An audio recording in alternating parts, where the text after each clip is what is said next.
Hello साथियों, कैसे आप सभी। मैं रवि प्रकाश आप सभी मित्रों का स्वागत करता हूं अपने YouTube channel technical competition videos पे। साथियों चलिए हम लोग अभी खान सर का जो मार्केट में पॉकेट जी के सामान्य ज्ञान आया है उसी को हम लोग कवर कर रहे हैं पार्ट बाय पार्ट में। तो साथियों ये अपना आज आधुनिक इतिहास का पार्ट 2 है। आधुनिक इतिहास इसमें हम पढ़ेंगे। और ये साथियों आपका जो अपकमिंग एग्ज़ाम जैसे बिहार एसएससी इंटर स्तरीय का जो एग्ज़ाम है मार्च 2024 में। फिर इसके बाद बिहार दरोगा मेंस का एग्ज़ाम है, बिहार दरोगा मेंस का एग्ज़ाम है। फिर बिहार CGL 4 आ रहा है। ये आपको मकर संक्रांति से लेकर 20 जनवरी तक इस बीच में आ जाएगा और अप्रॉक्स 2700 सीट आ रहा है। फिर बिहार पुलिस कांस्टेबल का साथियों लगभग 40,000 सीट आ रहा है और 20,000 अप्रॉक्स 20 या 22,000 अप्रॉक्स जो एग्ज़ाम्स होने वाला है, जो री एग्ज़ाम होगा जो कैंसिल हो गया था। इसके साथ साथ बिहार विधानसभा का भी अभी फॉर्म भरा रहा है। फिर इसके बाद क्या कहते हैं सिविल कोर्ट का भी एग्ज़ाम आने वाला है, क्लर्क का। तो साथियों इन सभी एग्ज़ाम्स के मद्देनज़र रखते हुए हम आप लोगों के बीच GS पोर्शन, GK पोर्शन और स्टैटिक GK करेंट अफेयर ये टॉपिक को इस वीडियो बाय वीडियो हम आप लोगों को प्रोवाइड करा रहा हूँ। तो अभी हम लोग साथियों हिस्ट्री का पढ़ेंगे। और हाँ साथियों, बिहार एसएससी इंटर स्तरीय का जो एग्ज़ाम मार्च में है उसका हम लोग PYQ 2 से 3 सेट आप लोगों को अपलोड किया हूँ, आप लोग उसे भी देखिए। और चलिए बिना देरी के आते हैं हम लोग क्वेश्चन पे। तो इसमें हम लोग पहला पेज शायद कवर कर लिए थे, पहला पेज हो चुका था अपना। एक बार देख लीजिए, आप लोग रिविजन कर लीजिए। पहला पेज में हम लोग उत्तरकालीन मुगल सम्राट में गुरु गोविंद सिंह के बारे में पढ़े थे। फिर बहादुर खान से लेकर बहादुर शाह जफर द्वितीय तक पढ़े थे। चलिए आज हम लोग देख रहे हैं, आगे देखते हैं। भारत में यूरोपीय कंपनी का आगमन, भारत में यूरोपीय कंपनी का आगमन हम लोग देखेंगे। चलिए यहाँ से शुरू करते हैं। 1453 में कुस्तुतुनिया पर तुर्कों का अधिकार हो जाने के कारण भारत और यूरोप के मध्य संपर्क का स्थल मार्ग अवरुद्ध हो जाने के कारण भौगोलिक खोजों को प्रोत्साहन मिला। पुर्तगाल व स्पेन देश भौगोलिक खोजों में अग्रणी थे। मतलब ये पुर्तगाली और स्पेन थे ना, ये आपको जो भौगोलिक स्थल जो जगह है उसको खोजने में सबसे आगे थे। पुर्तगाली राजकुमार हेनरी द नेविगेटर द्वारा समुद्री यात्रा व भौगोलिक खोजों को प्रोत्साहित किया। भारत में यूरोपीय व्यापारिक कंपनी का आगमन, पहले पुर्तगाली आया, फिर डच आया, अंग्रेज, डेन, फ्रांसीसी। देखिए साथियों, भारत में पुर्तगाली सबसे पहले पुर्तगाली आया और सबसे पहले आया और सबसे लास्ट में भी गया पुर्तगाली। और सबसे पहले जो पुर्तगाली आया था 1498 में, ये बिहार दरोगा के पीटी में पूछा गया क्वेश्चन है। 1492 में अमेरिका का खोज हुआ था और 1498 में भारत का किसने किया था? वास्को डिगामा ने किया था। किसने किया था?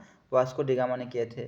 कहाँ आया था? तो केरल के कोझिकोड नामक जगह पर, और वहाँ उसका स्वागत राजा जमूरियन ने किया था। राजा जमूरियन ने स्वागत किया था किसका? वास्को डिगामा का। तो सबसे पहले कौन आया? पुर्तगाली, फिर डच, फिर अंग्रेज, फिर डेन, फिर फ्रांसीसी। पुर्तगाली, डच, अंग्रेज, डेन, फ्रांसीसी, याद कर लीजिएगा। चलिए हम लोग बात करते हैं जो यूरोपीय कंपनियां भारत में आया। पुर्तगाल से आया एस्तादो द इंडिया 1498 में, हॉलैंड से ये कंपनियां हैं। 1498 में वास्को डिगामा व्यक्ति आया था, लेकिन ये कंपनी जो है ये आया था 1498 में। कहाँ से? पुर्तगाली से। तो नेक्स्ट है हॉलैंड, वेरिंगिंदे ओस्ट इंग्लिश कंपनी 1602 ईस्वी में आया। इंग्लैंड का east India company 1599, very important. Denmark का ईस्ट इंडिया कंपनी 1616 और फ्रांस का कंपनी देश इंड से ओरिएंटलेस 1664 में आया और स्वीडन का स्वीडिश ईस्ट इंडिया कंपनी 1731 में आया। हम लोग पुर्तगाली को पढ़ेंगे। पुर्तगाली के बारे में हम लोग पढ़ते हैं तो वास्को डिगामा 17 मई 1498 को भारत के पश्चिमी तट स्थित कालीकट, अभी पता है कालीकट जिसको हम लोग कोझिकोड कहते हैं, अभी क्या नाम है उसका? कोझिकोड बंदरगाह पहुंचा और यूरोप के मध्य नए समुद्री मार्ग की खोज हुआ। मतलब इंडिया और यूरोप महादेश के बीच समुद्री माध्यम का खोज हुआ। किसने किया? वास्को डी गामा किया। वास्को डी गामा के बाद 1500 ईस्वी में दूसरा पुर्तगाली पेट्रो अल्बरेज ये सेकेंड था। ये कैब्राल कालीकट, ये भी कालीकट में ही आया। पुर्तगाली द्वारा 1503 में कोचिन केरल में अपनी प्रथम व्यापारिक कोठी, जिसको फैक्ट्री कहते हैं, स्थापना किया तथा दूसरा फैक्ट्री 1505 में किया कन्नर में। पहला फैक्ट्री पुर्तगाली ने किया स्थापना 1503 कोचिन में और 1505 कन्नर ने। तो 3 कोचिन और 5 कन्नर पुर्तगाली ने किया। आगे बात करते हैं। आगे है 1503 में अल्फ्रांसो द अल्बुकर्क द्वारा कोचिन में दुर्ग किला बनवाया, जो भारत में प्रथम यूरोपीय दुर्ग भी कहलाया। आगे है 1505 में फ्रांसिस्को द अल्मीडा, जिसका शासनकाल 1505 से 9 तक रहा, भारत में प्रथम पुर्तगाली वायसराय बन के आया था अल्मेडा। इसने ब्लू वाटर पॉलिसी, शांत जल की नीति अपनाया था। वेरी इंपॉर्टेंट, पूछेगा शांत जल की नीति किसने अपनाया? तो अल्मेडा जी अपनाया, और ये प्रथम वायसराय पुर्तगाली बन के इंडिया आया। इसे पुर्तगीज शक्ति का वास्तविक संस्थापक भी कहते हैं। 1509 में अल्फ्रांसो द अल्बुकर्क को पुर्तगालियों का वायसराय नियुक्त किया गया। इसको भारत में पुर्तगाली साम्राज्य का वास्तविक संस्थापक माना जाता है। आगे आइए। आगे है बारबोसा ने अल्बुकर्क में दुभाषीय के रूप में कार्य किया। इसने 1510 में बीजापुर के शासक यूसुफ आदिल शाह से गोवा को जीत लिया। आगे है, और गोवा देखो, पुर्तगाली गोवा को तो जीत लिया, और 1947 में जब भारत आज़ाद हुआ उसमें भी गोवा गुलामी था। बट यहाँ से 1956 या 1961 में पुर्तगाली छोड़ के गया था गोवा को। आगे बात करते हैं। इनक्विजिशन पुर्तगाली के द्वारा स्थापित धार्मिक न्यायाधिकरण था। पुर्तगाली खुद को सागर का स्वामी कहते थे। देखिए, वेरी इंपॉर्टेंट, पुर्तगाली खुद को क्या कहते थे? सागर का स्वामी। अल्बुकर्क ने गोवा में सती प्रथा पर बैन लगा दिया। अल्बुकर्क ने गोवा पर सती प्रथा पर बैन लगा दिया। वायसराय नीनू डी कुन्हा द्वारा 1530 में कोचीन के स्थान पर गोवा को राजधानी बनाया। कोचीन को छोड़कर गोवा को राजधानी बना लिया। किसने? नीनू डी कुन्हा ने। पुर्तगाली ने हिंद महासागर में कार्टज पद्धति को अपनाया। पुर्तगाली द्वारा हिंद महासागर में जहाज़ों को जारी आज्ञापत्र कार्टज कहलाते थे। एस्तादे द इंडिया पुर्तगाली कंपनी का नाम था। आगे है सन थोमे दक्षिणी पूर्वी तट पर पुर्तगालियों की एकमात्र बस्ती थी। भारत में तंबाकू की खेती, जहाज निर्माण, ये सब पुर्तगाली नहीं किया। पूछेगा एग्जाम्स में, जहाज निर्माण किस यूरोपीय कंपनी द्वारा शुरू किया गया? पुर्तगाली। तंबाकू की खेती किसके द्वारा शुरू किया गया? पुर्तगाली। पुर्तगाली द्वारा 1556 में गोवा में प्रथम प्रिंटिंग प्रेस स्थापना किया गया, और पुर्तगाली ने ही भारत में गोथिल स्थापत्य की शैली की स्थापना किया। चलिए आगे हम लोग देखते हैं। पुर्तगाली हो गया। अब हम आते हैं डच में। किस में आते हैं? डच में आते हैं। तो पुर्तगालियों के तत्काल बाद डच लोग भारत आ गया। पुर्तगाली के तत्काल बाद डच लोग भारत आ गया। पहला डच यात्री जिसका नाम हाउटमैन था। पहला पुर्तगाली जिसका नाम क्या था? अल्बुकर्क। और पहला पुर्तगाली जिसका नाम क्या था? हाउटमैन। डच, जिसको हॉलैंड कहते हैं, 1596 में भारत में पूर्व सुमात्रा पहुंचा। आगे है डचों द्वारा भारत में पहली व्यापारिक कोठी 1605 में। स्टार लगा लीजिए, ये क्वेश्चन आता है एग्जाम्स में। 1605 में ये मसूलीपट्टनम में स्थापित किया, एवं दूसरा इन्होंने कोठी पुलिकट में स्थापित किया। अपने स्वर्ण सिक्के को ढाला तथा पुलिकट को अपनी गतिविधियों का केंद्र बनाया। डचों ने पुलिकट स्थित गोल्डरिया के दुर्ग के अतिरिक्त किसी भी डच बस्ती की किलेबंदी नहीं थी। Freder Dutch east India company के प्रमुख को कहा जाता था। इस डच ईस्ट इंडिया कंपनी है ना, इसका जो प्रमुख होता था उसको फ्रेटर कहा जाता था। फैक्टर। डचों द्वारा भारत में पहले औद्योगिक वेतनभोगी रखे गया। 1769 में अंग्रेज डच के बीच वेदरा का युद्ध हुआ और डचों का अंतिम पतन हो गया। पूछेगा वेदरा का युद्ध किसके बीच में हुआ? वेदरा का युद्ध तो ये हुआ 1759 में ईस्ट इंडिया कंपनी यानी अंग्रेज और डच के बीच हुआ, जिसमें अंग्रेज जीत गया, डच हार गया। चलिए अब आते हैं इंग्लिश जो अंग्रेज था, जो लगभग 200 साल शासन किया। अंग्रेज भारत में यूरोपीय व्यापारिक कंपनी के में सर्वाधिक सफल रहा। Thomas Stephens, father Thomas Stephens Bharat आने वाला प्रथम अंग्रेज नागरिक थे। इसको नोट कर लीजिएगा साथियों, थॉमस स्टीफेंस ये प्रथम अंग्रेज थे। अल्बुकर्क प्रथम क्या थे, पुर्तगाली थे। और अभी हम लोग प्रथम डच कौन थे, तो ये थे हाउटमैन। कौन थे, हाउटमैन। तो भारत आने वाला प्रथम अंग्रेज नागरिक थॉमस स्टीफेंस थे, जो पादरी के वेश में पुर्तगाली के साथ आया। 24 अक्टूबर 1779 को गोवा आया। और दूसरा अंग्रेज नागरिक राल्फ फिंच था। पहला थॉमस स्टीफेंस, दूसरा राल्फ फिंच था। मुगल सम्राट बाबर के दरबार में आने वाला पहला अंग्रेज व्यापारी राल्फ फिंच था। मतलब मुगल दरबार अकबर, मतलब अकबर था उस समय जब अंग्रेज आया तब उस समय मुगल सम्राट अकबर थे। और उसके दरबार में राल्फ फिंच आया, जिसने सूरत में व्यापार कोठी हेतु फरमान प्राप्त करने का प्रयास किया। ब्रिटिश ईस्ट इंडिया कंपनी में से सर्वप्रथम लिवेंट कंपनी को 1593 में भारत में व्यापार करने हेतु अधिकार पत्र सौंपा गया। 1599 में जॉन मिल्डेन हॉल नामक ब्रिटिश यात्री थल मार्ग से भारत आने वाला प्रथम अंग्रेज था। ये जॉन हॉल आया था थल से, और समुद्री मार्ग से कौन आया था, राल्फ फिंच और स्टीफेंस। आगे है 24 सितंबर 1599 ईस्ट इंडिया कंपनी की स्थापना हो गया। 24 सितंबर 1599 मतलब लगभग 1600 से लेकर और 1947 तक लगभग 300-350 साल अंग्रेज शासन किया भारत पर। तो ये फिर 31 दिसंबर 1600 में महारानी एलिजाबेथ प्रथम ने पूर्व के साथ व्यापार हेतु 15 वर्ष का अधिकार पत्र प्रदान किया। 15 वर्ष का अधिकार पत्र मतलब प्रदान किया और शासन किया इतना, जिससे बाद में जेम्स प्रथम ने 1609 में अनिश्चितकाल हेतु बढ़ा दिया तथा साथ ही यह प्रावधान किया गया कि इसको 2 वर्ष की पूर्व सूचना देकर समाप्त भी किया जा सकता है। ईस्ट इंडिया कंपनी का आरंभिक नारा था भूभाग नहीं व्यापार चाहिए। प्रथम गवर्नर थॉमस स्मिथ था। भारत आने वाला कंपनी का प्रथम जहाज हेक्टर था, जिसको हॉकिंस 24 अगस्त 1608 को लेकर पहुंचा। इस काफिले में रेड ड्रैगन नामक जहाज भी थे, जिसका कमांडर विलियम किलिंग था। कैप्टन हॉकिंस मुगल दरबार में आने वाला प्रथम अंग्रेज था,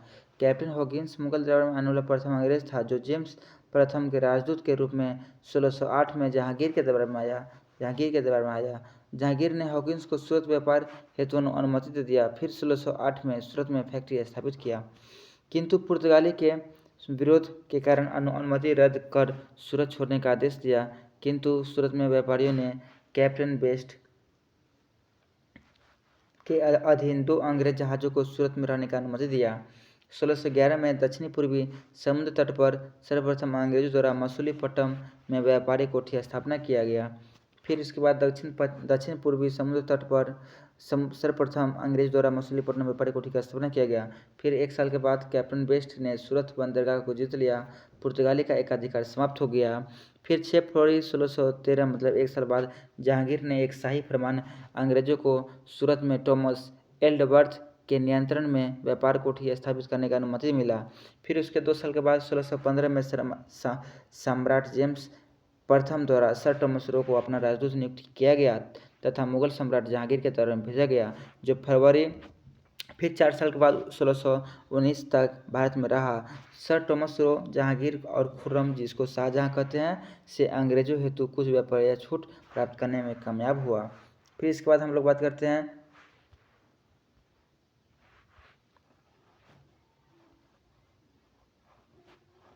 ठीक है। फिर हम लोग बात करते हैं 1632 में गोलकुंडा के सुल्तान ने अंग्रेज को एक सुनहरा फरमान जारी किया। इसके अनुसार सुल्तान को 500 पैगोडा वार्षिक देना है। फिर नेक्स्ट पॉइंट है पूर्वी तट पर अंग्रेज का प्रथम कारखाना 1633 उड़ीसा के बालासोर हरपुरवा में स्थापित किया गया।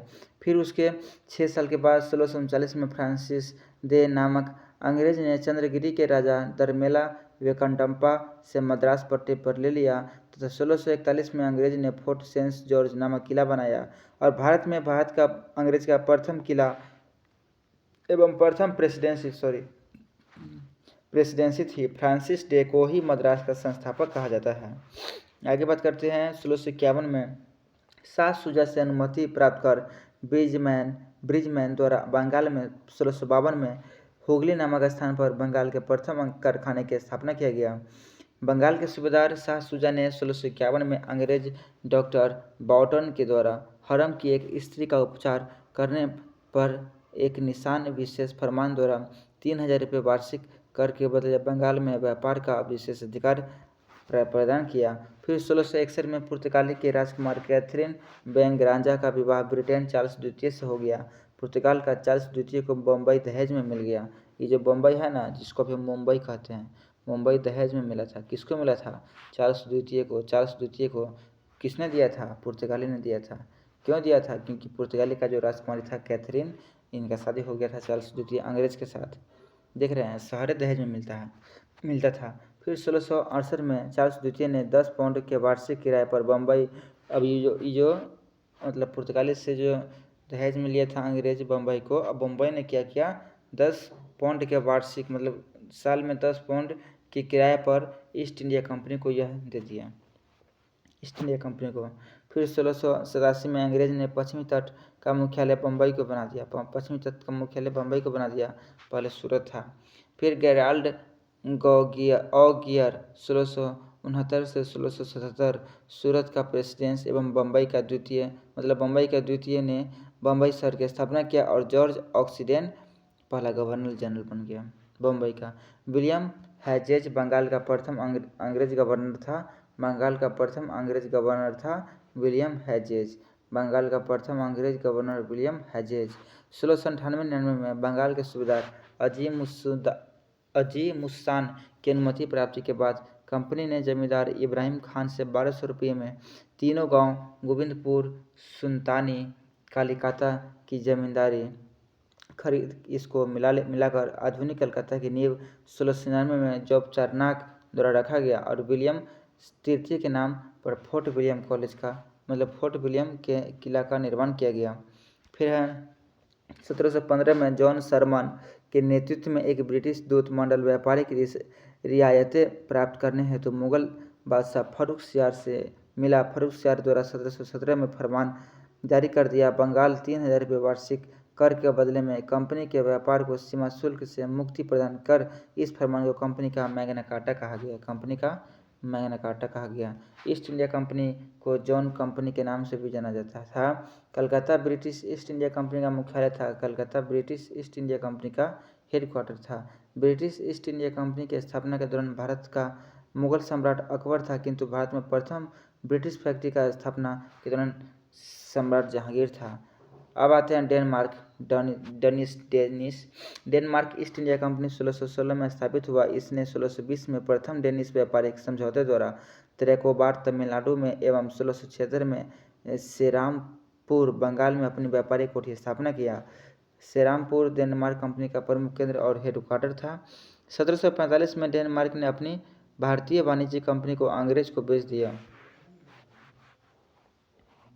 खत्म हो गया। अब फ्रांसीसी के बारे में बात करते हैं। तो 1760 में अंग्रेजी सेना इतना यूरोपीय कंपनी आया, लेकिन अंग्रेज ही एक अंतिम टीका रह गया। 1760 में अंग्रेजी सेना ने सर आयुकुर के नेतृत्व में वांडीवास की लड़ाई में फ्रांसीसियों की बुरी तरह हार हो गया। ये भी दरोगा पीटी में पूछा गया क्वेश्चन है। वांडीवास का युद्ध किसके बीच हुआ? तो फ्रांस और इंग्लिश के बीच हुआ और अंग्रेज इसमें जीत गया, फ्रेंच हार गया। फ्रांसीसी कंपनी यूरोपीय कंपनी में सबसे अंत भारत में आया। 1668 में फ्रांसिस कैरो द्वारा सूरत में पहले फ्रेंच व्यापारिक कारखाना स्थापना किया गया। 1699 में मरकाड़ा में गोलकुंडा के सुल्तान से आज्ञा प्राप्त कर मछलीपट्टनम में दूसरी फ्रेंच फैक्ट्री स्थापित किया। 1674 में फ्रैंको मार्टिन ने पांडिचेरी नामक तीसरी फ्रेंच बस्ती बसाई एवं फोर्ट लुई का निर्माण करवाया और मार्टिन पांडिचेरी का प्रथम गवर्नर बन गया और इसका हेडक्वार्टर पांडिचेरी बनाया। डुप्ले 1741-42 में पांडिचेरी का गवर्नर बना, किंतु वह पहले चंद्रनगर का गवर्नर था। डुप्ले प्रथम व्यक्ति था जिसने भारत में यूरोपीय साम्राज्य की नींव रखी। उसने पहली बार यूरोपीय सेना का भारतीय खर्च पर भारतीय राजदरबार में नियुक्त करवाया। आगे है 1746 से 61 में क्या हुआ? 3 आंग्ल फ्रांस युद्ध हुआ। कर्नाटक युद्ध हुआ, जिसको कर्नाटक युद्ध कहते हैं।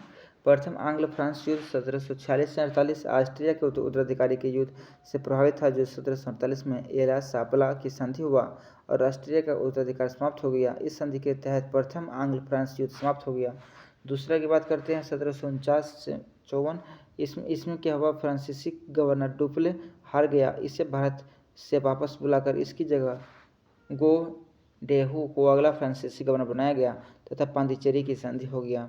इसके साथ विराम रुक गया। फिर तीसरा हुआ था कर्नाटक युद्ध 1756 से 63 में, जो 1756 में संपन्न हुए सप्तवर्षीय युद्ध का अंश था। पेरिस की संधि के कारण यह समाप्त हुआ और 1760 में ब्रिटिश सेना द्वारा सर आइटकोट के नेतृत्व में वांडीवास की लड़ाई फ्रांसीसी को बुरी तरह हारना पड़ा और भारत में फ्रांसीसी की पहली कोठी फ्रैंको कैरो द्वारा सूरत में 1668 में स्थापित किया गया और 1674 में फ्रांसीसी कंपनी के निदेशक फ्रांसीसी मार्टिन ने वडलीकोंडापुरम के सूबेदार शेर खां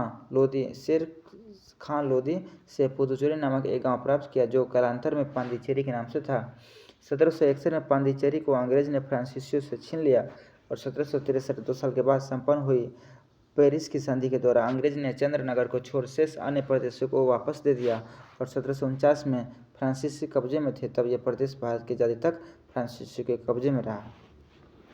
ये अपना यहाँ तक हम लोग देखें। अब हम लोग देखेंगे आगे बंगाल पर अंग्रेजों का आधिपत्य। बंगाल पर अंग्रेजों का आधिपत्य।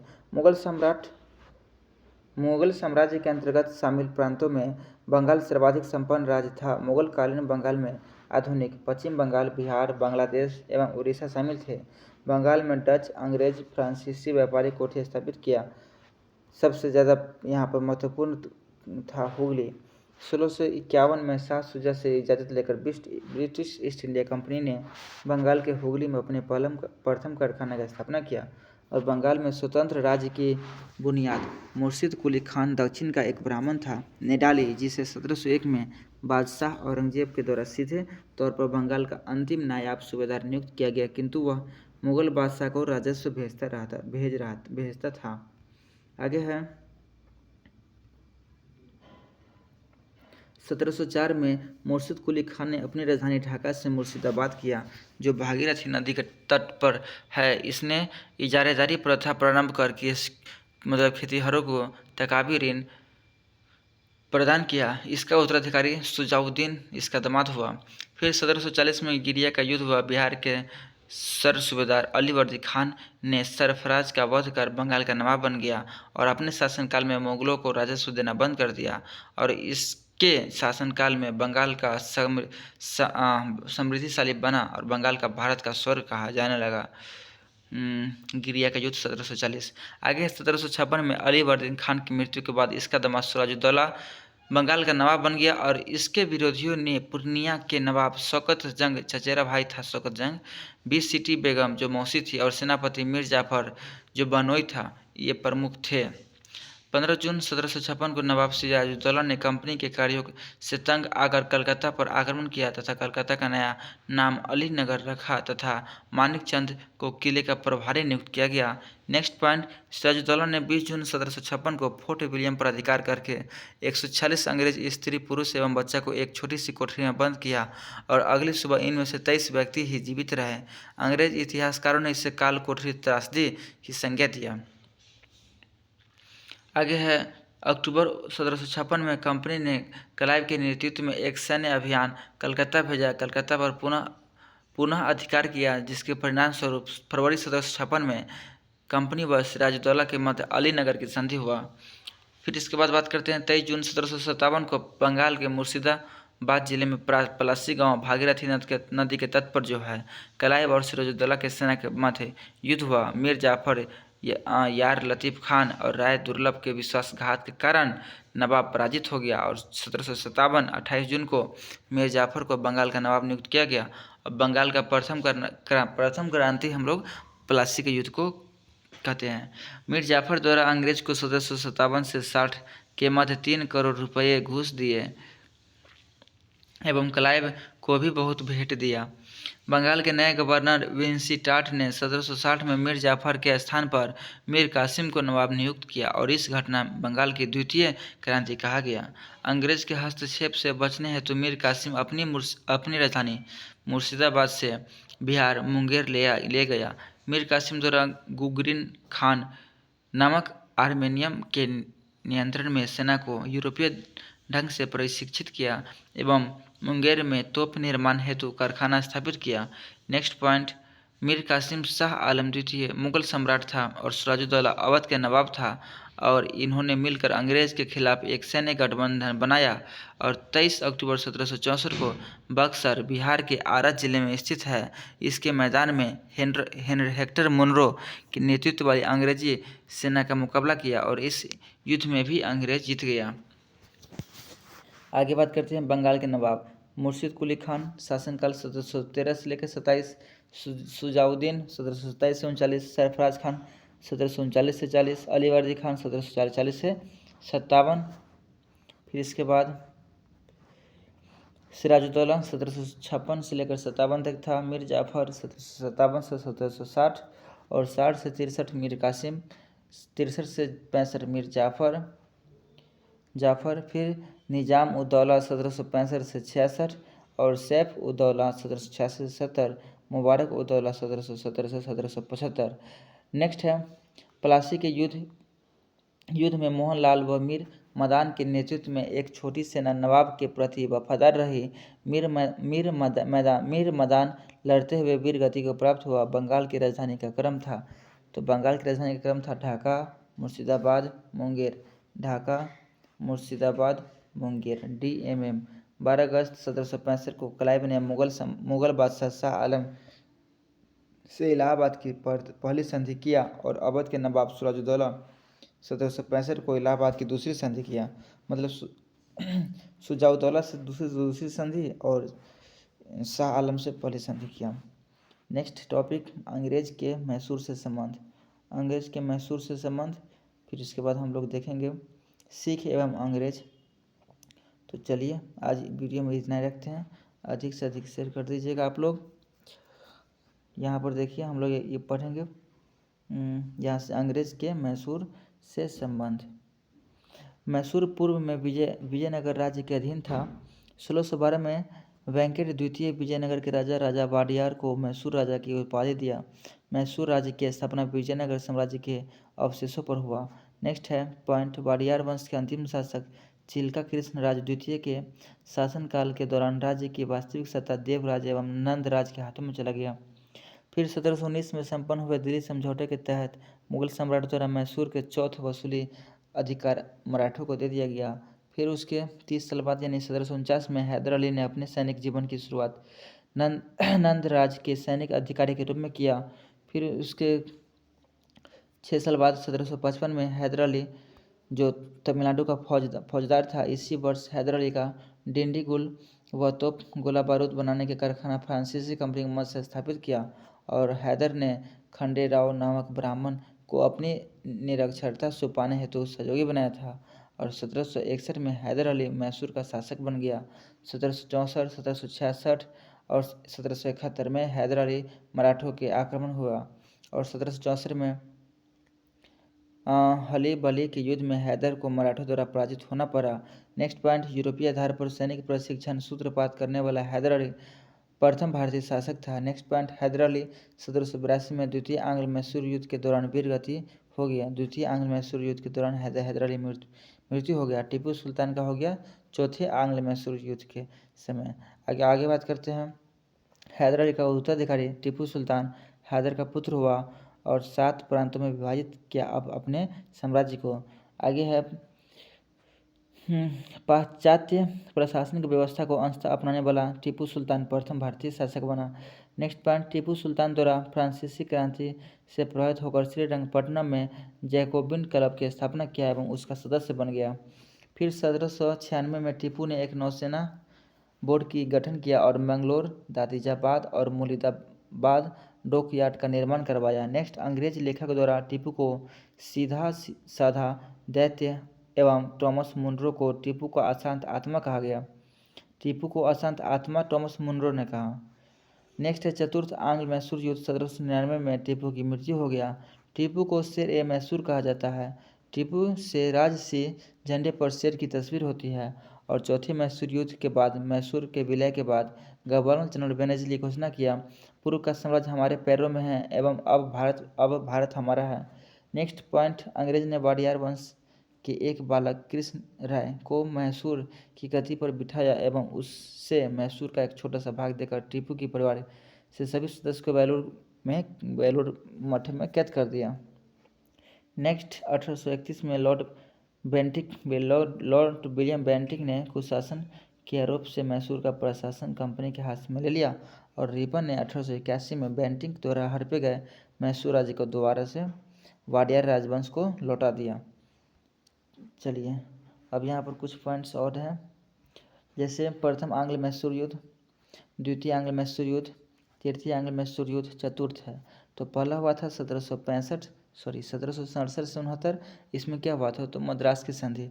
पहला में मद्रास की संधि, दूसरा में मैंगलोर की संधि, तीसरा में श्रीरंगपट्टनम की संधि, चौथा खाली रह गया।